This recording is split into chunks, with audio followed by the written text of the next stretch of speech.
रंग बाजो के चिए रंग बाजगे तोर मजनवा के सगरे छोरा जगे एगे सुन रंग बाजो के चिए रंग बाजगे तोर मजनवा के सगरे छोरा जगे कर नहीं तू फिकर होके चल तू निडर रंगल छिए के सभे माहौल में के बोलतो जिला सुपौल में गे पगली के बोलतो जिला सुपौल में के बोलतो हो जिला सुपौल में गे पगली के बोलतो हो जिला सुपौल में।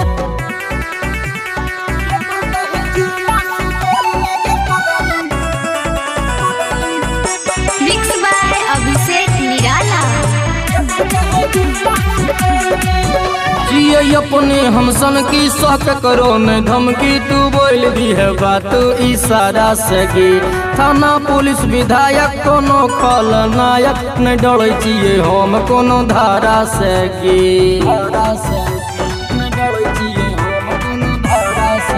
जिए अपने हमसन की शौक करो न धमकी तू बोल दी है बात इशारा से गे थाना पुलिस विधायक कोनो खलनायक न डर छिए हम कोनो धारा से गे चले हमरा लेके करो न शासन सुनै छिए न के करो हम भाषण गिरा देबै सरकार रहे हरदम तैयार गोली भरल हमर पिस्तौल में के बोलते जिला सुपौल में गे पगली के बोलते जिला सुपौल में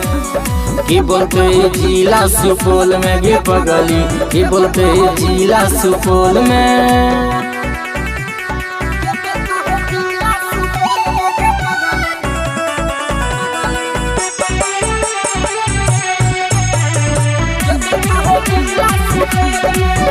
गली गली शहर छे हमरे कहर बोली निकले न डरे कोनो साला के गे पूरा एरिया बिरादर करे हमरा दर के जाने न अभिषेक निराला के गे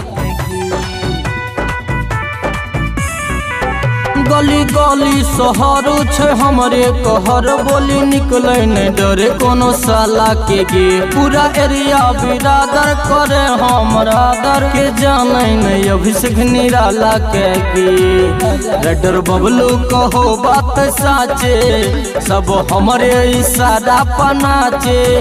पंचायत पर खंड चले हमारे गे फंड काम करे गे ये गे कल में के बोलतो जिला सुपौल में गे पगली के बोलतो हो जिला सुपौल में के बोलतो हो जिला सुपौल में गे पगली के बोलतो हो जिला सुपौल में।